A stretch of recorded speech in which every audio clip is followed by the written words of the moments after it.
My name is Pat O'Connor. I'm the broker owner of the Veritas Real Estate Group. We're located in Coral Springs, Florida. Today, I want to give you some tips on how to prepare and show your house as you're trying to sell it. Now, the first thing a buyer's going to see is the front of the home. So you want the grass to be cut. You want the shrubs to be trimmed. You don't want any overhanging branches touching the roof. If you have stained areas on the wall behind the shrubbery, try and get those stains off. You might want to use a little bleach. Maybe that will help. Again, it detracts from the appearance of the home. You want to make sure you don't have spider webs by the front door, that you don't have ants crawling up the front door. So get rid of all of that kind of thing. You want to polish the doorknobs if they're brass. If you have a wooden threshold and it looks like it's seen better days, replace it. Maybe put a little metal slab there. Again, first impressions are everything. You could add a nice flowering plant by the front door, one or two, a little spark of color, depending on the season. If it's snowing where you are, obviously, potted plants aren't in the picture. Paint the door. If the door looks weather beaten and it's wood, put a coat of varnish on it. Again, it'll make things sparkle. If you're really looking for a wow factor, contact a local landscaper and ask for a consult.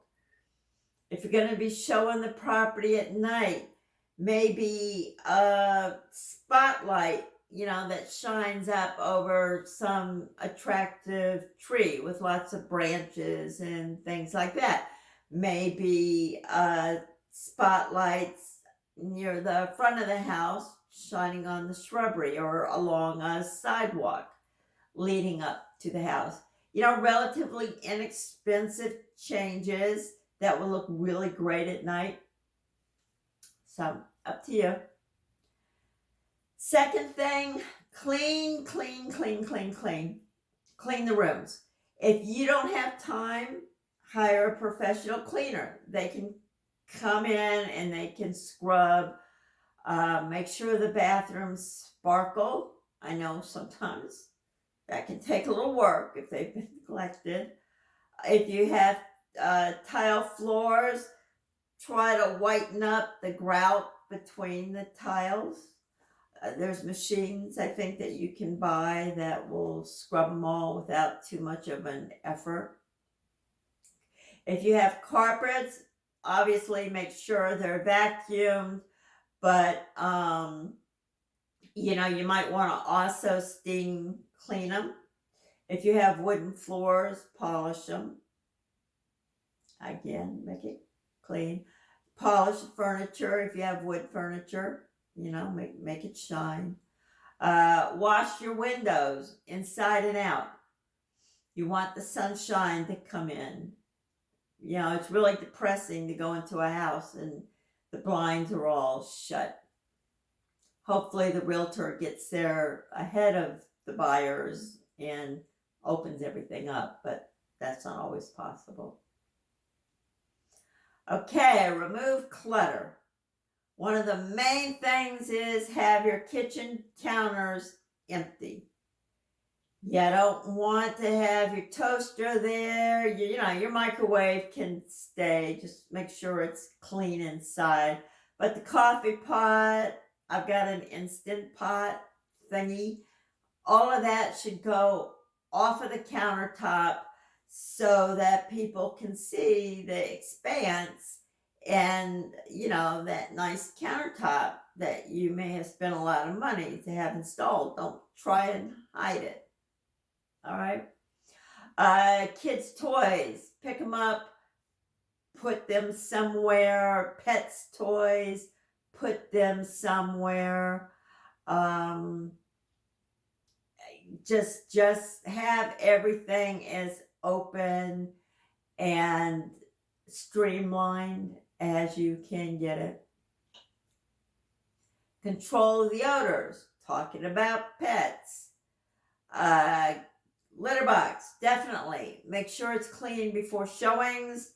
If it's not too adversive for agents, you might want to put a little note, a confidential note in the MLS if your MLS has that feature. Um, you know, showing agents, if you can get to the house earlier, just double check the litter box. We checked it, but you can double check it. It's to their benefit. If the place doesn't smell good, the buyers may not buy, and so they're out of commission. But you could give them a heads up. Don't have a dog loose in the house while the showings are going on, by the way. Or a cat. I've heard stories about pets getting out, and like particularly cats. Cat escaped. The realtor brought in a neighbor's cat. So control your pets, control the owner. Febreze does a pretty good job. Just don't spray it right before, the showing. Those little plug-ins can be good. Be careful if you have dogs, because one of them gave my dog seizures. So just, be careful. Dirty tennis shoes. I don't think I'm unusual in saying sometimes they don't smell like a bed of roses. Put them in the garage, put them out on the patio, somewhere, so that if they walk into the kitchen or a mudroom, they're not going to get a whiff of your stinky sneakers. Bake cookies, that's a suggestion. Put some water on and boil some like rosemary or thyme or something. Apple spice candles, but don't have them lit. Stuff that will give off a nice scent in the home, a nice cozy scent.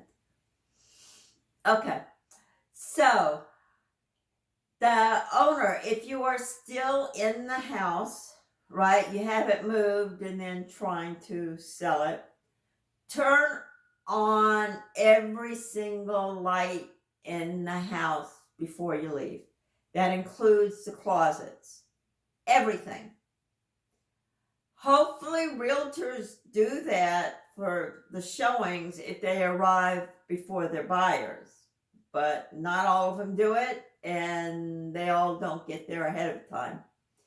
But it really helps. It makes the whole place look brighter, particularly if you don't have like a whole lot of natural light in the place.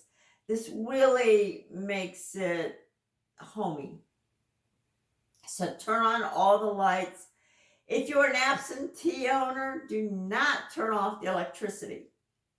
There's nothing worse than going to a showing with somebody and you can't see because maybe it's a rainy day and everything's really dingy, even with the blinds open, and you can forget about night showings, right? So keep the electricity on. Here in Florida, you got to keep the AC on or you're going to get mildew, right? It takes the humidity out of the air. So just be cognizant.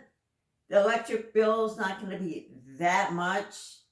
Depending on the market, it may be on, you may be showing it a day or two in a market like the one we're currently having, or maybe it's on for a month. Don't care. Have your listing agent come over and turn on all the lights before the showing. Do something. Okay.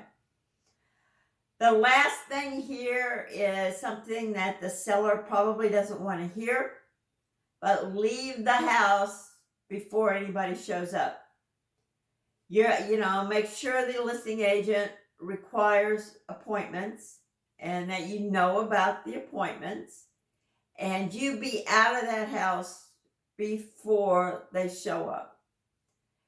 Buyers are not going to stay in a house as long as they would otherwise if the seller was following them around, pointing out things that the seller happens to like. Buyer doesn't really care. Buyer can see that stuff for themselves. Even if the seller just sits in the living room, it's a presence. It can make the buyers anxious to leave because they might feel like they're inconveniencing the seller. Go walk the dog. Go walk around the neighborhood, and then you can see when the cars leave. But don't stay there. Again, I've been in the business a long time. Sometimes the buyers will whisper to each other anyway because they don't want me to know their entire negotiation plan, which I don't think is a good idea. But, sometimes they'll whisper, but they always whisper when the owner's there. And they don't want to criticize the place when the owner's there. So it just puts the agent that's showing them around at a disadvantage because they can't address their concerns. If the owner's not there and they'll say something, then the agent can come in and offer, suggestions on how a particular thing might be improved. How, if there's damage, they can lower the offer price to compensate for the damage. All of these kind of things is why the real estate agents earn their commission, right? It's our job to try to make people comfortable and to be able to answer their questions. And you can't do that as effectively when the seller's there. Now, if they show up without a real estate agent, don't leave. One of my pet peeves is real estate agents who will give people a showing code. If you have that lockbox where you have to move the dials, they may just, if they think the place is going to be empty, they may give the buyers the showing code and tell them to just go ahead and go in the house. And I despise that. So if something like that happens and they show up, either refuse to show them the property without the real estate agent, or stay there and follow them around because you don't know if they're thieves. You don't have another set of eyes. Real estate agent tends to stay with them so they can make sure they're not going through drawers and stuff that they have absolutely no business doing. So if they're not accompanied by anyone, stay in the house, but otherwise leave. All right, so this is a nice, simple video just based on my years of experience of how to get more money for your house, how to sell it quicker, and just get it off the market, get it sold, and you can move on with your life. All right, thank you. I will see you next Sunday. Bye.